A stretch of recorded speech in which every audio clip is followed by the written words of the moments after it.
Also guys, before we begin the review today, I just want to give a quick shout out to another video that we just made. It is another segment in our legendary animators, and this time we talked about Hironori Tanaka. And if you guys are just interested to see about this animator who's worked on such famous shows as Naruto, Bleach, Full Metal Alchemist, you should definitely check it out. It's really cool and really informative.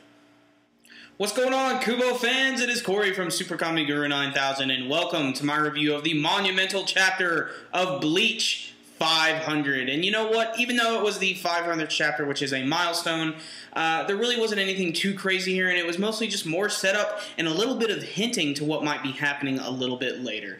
But all in all, I did enjoy this chapter a lot. A lot of really serious things were happening, and a few characters showed up that I haven't seen in quite some time. One in particular, but really it's all about Ichigo just being stuck in this prison that Kurji has created for him. And he's just pissed off because he isn't able to get out and he isn't able to communicate with the technology division the way he wants, and he can't communicate with his friends. And there is this one panel that I really enjoyed where Ichigo is sort of stuck in this void of darkness, and you get to see like all these different speech bubbles all around him. And it's basically just all of the Shinigami freaking out and trying to, you know, do what they can against these Quincy's. And I don't know, I really like the scene because it sort of just shows how serious things are going on. And, you know, you get to see a few more of the captains this week just doing what they're doing. You know, when they hear that Ichigo is coming, they're all pretty shocked and excited. In particular, Kenpachi, he's very glad to hear that Ichigo is going to be coming back.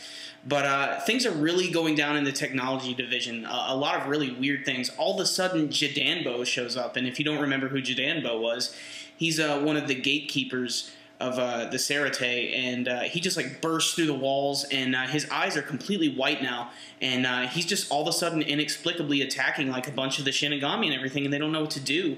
And as they're trying to escape, another one of the technology division guys, Rin, actually stabs one of the other guys, and he clearly has no control over his body. When they actually do pan out, you get to see there is some sort of Quincy outside who's laughing, and he has these weird pointed shoes. And he probably has some sort of weird ability to be able to control people.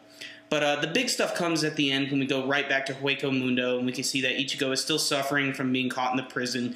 And Kurji is basically just like, oh, I'm a complete badass, this is awesome. And then out of nowhere, this huge slash just comes down on top of him, and he is cut clean in half. Now, after being blasted in the chest by Urahara, attacked by Ichigo and cut in half, I'm pretty damn sure that Kurji's going to be dead this time. But things got really, really shocking, however, when Urahara is caught off guard by this just random mystery sword at the end, which is literally right next to his face. And Urahara is completely caught off guard by this, and this is saying a lot because this is a character who seems to dominate a lot of people in the series. And this might be the first time that he may have met his match. But who this character is an even bigger mystery, and I think that's probably going to be the thing that most people are going to be talking about this week. Personally, for me, I think it could be a number of people. You know, I'm trying to make sense of why it could be Grimmjow. I can't really do that yet, but I'm just saying that mostly because I want to see his character. You know, there's always the possibility of Aizen actually making a random new appearance, which, you know, a lot of people have already been theorizing about.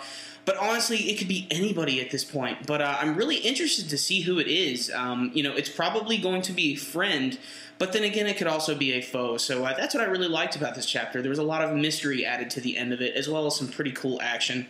And getting to see more of these Quincy's and some of their weird abilities, like this one that's able to control people.